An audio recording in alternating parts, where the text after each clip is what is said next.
2024 లేదా 25లో డిగ్రీ లేదా బీటెక్ చదివారా? సాఫ్ట్వేర్ జాబ్ కోసం ఎదురు చూస్తున్నారా? అయితే కోడ్ జ్ఞాన్ 100 డేస్ కోర్సులో చేరండి, జాబ్ సాధించండి. నమస్కారం అనిల్ సింగ్ గారు. నమస్తే శిరీష. సరే, ఈ రోజు గోల్డ్ రేట్ ఎలా ఉంది? వెనజువెలా వార్ ఎప్పుడైతే మొదలైందో అప్పటి నుంచి మనం గోల్డ్ లో అండ్ అలాగే సిల్వర్ లో, దాంతో పాటు ఇతర మెటల్స్ లో కూడా మూవ్మెంట్ లో డ్రాస్టిక్ చేంజెస్ అయితే మనం చూస్తూ ఉన్నాం. ఒక ఫ్రాక్షన్ ఆఫ్ సెకండ్స్ లో అని కూడా చెప్పొచ్చు, బికాస్ ఫ్లక్చువేట్ అవుతూ ఉన్నాయి. అండ్ దీని ప్రభావం ఇంకెంతవరకు ఉంటుందంటారు? అండ్ గోల్డ్ రేట్ ఎటువైపు వెళ్ళే అవకాశాలు ఉన్నాయి అంటారు? ప్రజెంట్ ఈరోజు గోల్డ్ రేట్ ఎలా ఉంది ఫిజికల్ మార్కెట్లో? ఒక సినిమా చూశాను చాలా సంవత్సరాల క్రితము. ఆ సినిమాలో హీరోకి వన్ సైడ్ లవ్ అనమాట. సో ఇక్కడ హీరో ట్రంప్ గారు, ఆయనకి వన్ సైడ్ లవ్ ఉందన్నమాట చాలా దేశాల మీద. అసలు ఆయన ఎంతగా ప్రేమిస్తున్నారంటే కొన్ని దేశాలని, అందులో నంబర్ 1 వెనజువెలా. సో ఆ దేశాన్ని ఎంత ప్రేమించారు అంటే అసలు ఆ దేశం యాక్చువల్గా ఆయనకు ఒక ప్రేమికురాలు లాంటిది. సో మధ్యలో విలన్ లాగా యాక్టింగ్ చేసిన ప్రెసిడెంట్ గారు ఎవరైతే ఉన్నారో వెనజువెలా ప్రెసిడెంట్ని, ఆయన ఎత్తుకొచ్చేసాడు. ఆయన్ని అరెస్ట్ చేసి అమెరికాకి తీసుకొచ్చేసి కోర్టులో ప్రొడ్యూస్ చేసి ఆ దేశానికి చెందిన ప్రెసిడెంట్, ఆయన గారి భార్య ఇద్దరిని ఇక్కడ అమెరికాకి తీసుకొచ్చి వాళ్ళ మీద కేసు. ఇప్పుడు చైనా అంటుంది, how can you become the world police? ప్రపంచానికి పోలీస్ అవ్వమని చెప్పేసి నేను ఎవరు అడగల, మరి నువ్వెందుకు పోలీసింగ్ చేస్తున్నావు? నీకు సుప్రీంకోర్టు ప్రపంచానికి చెందిన సుప్రీంకోర్టు కాదు, నువ్వు అసలు నీకు ఎలాంటి పవర్స్ ఉన్నాయని చెప్పేసి చాలామంది దేశాలు విరుచుకుపడుతున్నాయి అమెరికా దేశ రాష్ట్రపతి మీద.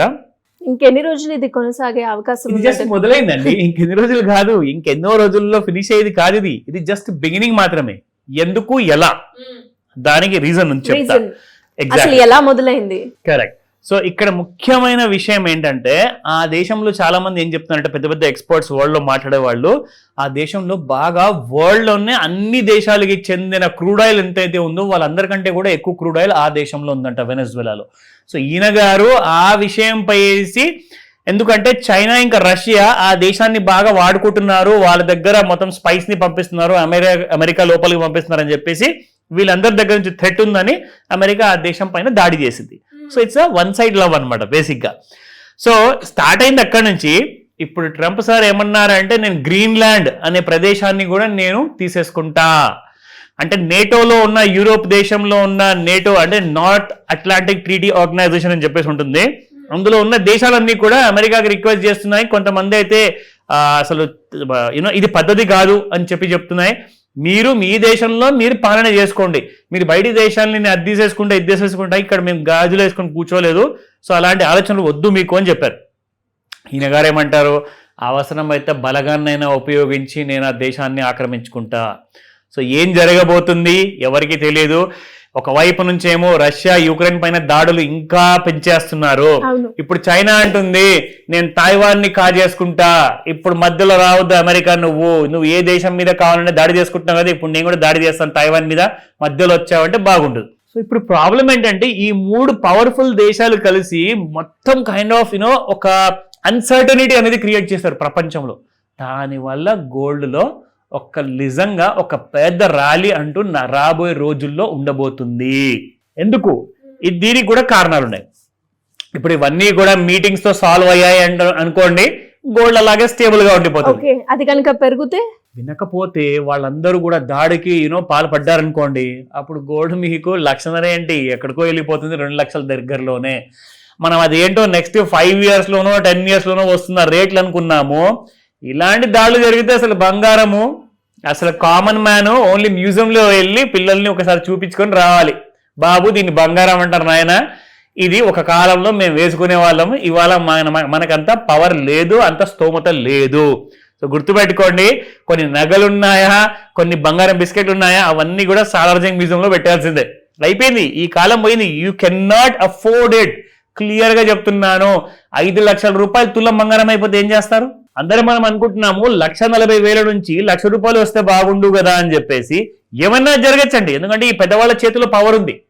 సో మన చేతిలో ఏమీ లేదు. సో ఈ వన్ సైడ్ లో ఎప్పుడు తగ్గుతుంది? ఇక్కడ చైనాకి తైవాన్ మీద, ఎప్పుడు తగ్గుతుంది, ఎలా తగ్గుతుంది, తగ్గితే ఎలా ఉంటుంది అనేది కూడా ఒక క్వశ్చన్ మార్క్. అంటే ఇప్పుడు ఒక ప్రశాంతమైన వాతావరణం రావాలి అంటే అసలు ఛాన్స్ కనపడట్లేదండి.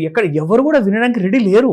నా దగ్గర ఎంత బలం ఉందో నేను చూపిస్తాను అంటున్నారు ప్రతి దేశాలు. అంతే. దానివల్ల కామన్ మ్యాన్ ఎక్కువగా సఫర్ అవుతుంది. అసలు పెద్దగా శాండ్విచ్ అయ్యేది, నలిగిపోయేది మిడిల్ క్లాస్ జీవితాలు. మనం అందరం కూడా చాలా జాగ్రత్తగా ఉండాలి. నిజం చెప్తున్నాను. కాస్తంత అప్పర్ మిడిల్ క్లాస్ వాళ్ళు అయితే కొంచెం ఓకే అనుకోవచ్చు. ఎందుకంటే అప్పర్ మిడిల్ క్లాస్ వాళ్ళు కాస్తంత ఈ రేట్లు పెరిగితే మిడిల్ క్లాస్ లెవెల్కి వస్తారు. మిడిల్ క్లాస్ ఉన్న వాళ్ళు లోవర్ మిడిల్ క్లాస్ అయిపోతారు. చాలా. సో కాబట్టి మీ చేతిలో ఆ పర్చేసింగ్ పవర్ ఉండదు. రూపీ వాల్యూ ఇంకా డివాల్యూ అయ్యే అవకాశాలు ఉన్నాయంటున్నారు. ఇన్ఫ్లేషన్ ఇంకా పెరుగుతుంది అంటున్నారు. మరి బాంబులు దాడులు చేస్తే మరి ఏమవుతుంది? పెట్రోల్ ధర మీకు 200 రూపాయలు లీటర్ అంటున్నారండి రాబోయే కొన్ని సంవత్సరాల్లో. అన్నిట్లో రేట్లు పెరిగితే ఎలా sir common people? So it's really difficult. I feel very sorry. నేను అనుకుంటాను అసలు సిటీస్ వదిలేసి తిరిగి వెళ్ళి మన పల్లెటూరులో ఉండేసి హ్యాపీగా అగ్రికల్చర్ పని చేసుకోవడము, యూనో ఇంకా అక్కడికి వెళ్తే 4 సంవత్సరాలు ఎక్కువ బతుకుతారు నన్ను అడిగితే. ఇలాంటి టెన్షన్స్ పెట్టుకొని అక్కడికి వెళ్తే మీకు అన్ని అంతగానో రెంట్ ఉండదు, అంతగానో మీకు శాలరీస్ అవసరం ఉండవు, మీకు అంత రాబడి కూడా అవసరం లేదు. హ్యాపీగా వెళ్ళి ఊర్లలో సెటిల్ అవుతారని చెప్పి చాలా మంది ఆల్రెడీ డిస్కషన్స్ పెట్టేశారు. బట్ ఏం జరుగుతుందన్న విషయం మనం వెయిట్ చేసి చూడాలి. ఇంతకీ వార్ ఇంకా ముదురుతుందా, సైలెంట్ గా అన్ని సెట్ అవుతాదా మనకు తెలీదు. We have to wait and watch. నా ఈ వీడియోలో ఈ విషయాలన్నీ చెప్పినందుకు మీకు పానిక్ క్రియేట్ చేయాలని చెప్పేసి, భయం క్రియేట్ చేయాలని చెప్పేసి ఉద్దేశంతో కాదు. జరిగిన నిజము ఇంటర్నేషనల్ లెవెల్లో ఏదైతే ఉందో మీకు అది తెలుగులో ప్యూర్లో నేను చెప్పి వినిపించడం జరిగింది. మిగతాది డెసిషన్ మీరు తీసుకోండి. ఎందుకంటే ఇవాళ గోల్డ్ మార్కెట్లో ప్రత్యేకంగా కొన్ని మూవ్మెంట్స్ ఉండబోతున్నాయి. అదేంటో మనం చూసి తెలుసుకుందాం.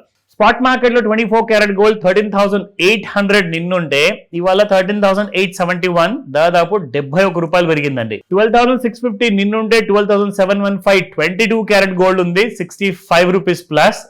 అఫ్ కోర్స్ 18 క్యారెట్ గోల్డ్ 10,350 నిన్నుంటే ఇవాళ 10,403 ఉంది, plus by 53 rupees. Now charts లో మీరు చూసుకుంటే ఎలాంటి కైండ్ ఆఫ్ మూమెంటం నిన్న ఇచ్చిన తర్వాత సడన్ గా మళ్ళీ పెరిగిపోవడం జరిగిందండి. అంటే ఓవర్ సోల్డ్ జోన్కి వస్తే ఏం జరుగుతుందో మనకు తెలుసు కదా, మళ్ళీ ఓవర్ బాట్ జోన్ లోకి వెళ్ళిపోవాల్సిందే. సో అదే జరిగింది నిన్న గోల్డ్ లో. సో యాక్చువల్ గా ఇది 8th రోజున కింద కాస్తంత ఓవర్ సోల్డ్ జోన్ లోకి వచ్చిన తర్వాత మళ్ళీ 8th రోజున సాయంత్రం 5:30కి మనం చెప్పాం కదా 5 నుంచి 9 మధ్యలో ముహూర్తాలు ఉంటాయి. ఆ టైం నుంచి మీరు చూసుకుంటే 1,36,550 దగ్గర నుంచి చూసుకుంటే మీకు ఇవాళ మార్నింగ్ 1,38,100 దాకా వచ్చిందండి. అంటే 1,500 రూపాయలు రాత్రికి రాత్రి పెరిగిపోయింది గోల్డ్. కానీ వాల్యూమ్స్ చూస్తే శిరీష, ఇక్కడ మీరు ఏదో ఎంత పెద్ద వాల్యూమ్ బార్ చూస్తున్నారు కదా, దాదాపు 250 కేజీలు కొన్నారో 8th రోజున మార్నింగ్ 11 AM. కానీ వాళ్ళు ఎక్కడండి, అసలు మీకు ఎక్కడ కూడా వాల్యూమ్స్ లేవు. దాదాపు 19 కేజీలు 30, 25, 31 అలాగే కొంటున్నారు. కానీ ఒక స్ట్రాంగ్ బయింగ్ మాత్రం ఫ్యూచర్స్ లో కనబడట్లా. కానీ ఒకవేళ ఇక్కడ వార్లు అంటూ స్టార్ట్ అయ్యాయనుకోండి, ఇదే కాస్త మీకు 1000 కేజీల వరకు వెళ్ళిపోతుంది. అంటే కొనడము అంత ఫాస్ట్ గా చేస్తారు. సో అందుకే ఇవాళ ఒకవేళ పెరుగుదలుందా పడిపోయేది ఉందా మనకు రెసిస్టెన్స్ అండ్ సపోర్ట్ లో తెలుస్తుంది. Yeah. So MCX gold 1,38,001 rupee and 259 లో ట్రేడ్ అవుతుంది. Resistance 1,38,344, 1,39,295 and 1,39,897. సపోర్ట్ చూసుకుంటే 1,36,791, 1,36,189, 1,35,238. ఇంకొక నెగిటివ్ న్యూస్ కూడా ఉంది. అదేంటంటే మన భారతదేశానికి చెందింది. మన ట్రంప్ సారు వాళ్ళ పార్లమెంట్ లో ఒక బిల్లుని ప్రవేశించారు. అదేంటి, అమెరికా ఏమంటుందంటే ఇండియా నా మాట వినట్లేదు, నేను చాలా అన్హ్యాపీగా ఉన్నాను ఇండియా ప్రవర్తనతో, ఎందుకంటే వాళ్ళు రష్యన్ ఆయిల్ కొంటున్నారు కాబట్టి 50% టారిఫ్ విధించింది ఏదైతే ఉందో దాన్ని ఇప్పుడు నేను 500% వరకు పెంచబోతున్నాను. 500% టారిఫ్ పెంచబోతున్నారు. అది ఒకవేళ బిల్లు పాస్ అయింది అనుకోండి, ఇండియాకి చాలా కష్టాలు. సో అబ్సల్యూట్లీ జరగకుండా ఉండాలని అండ్ ఆ వార్ కూడా తొందరగానే క్లోజ్ అవ్వాలి అని కోరుకోవడం. డెఫినెట్ గా ప్రే చేద్దాం మనం. Thank you sir, thank you so much. Welcome Sirisha.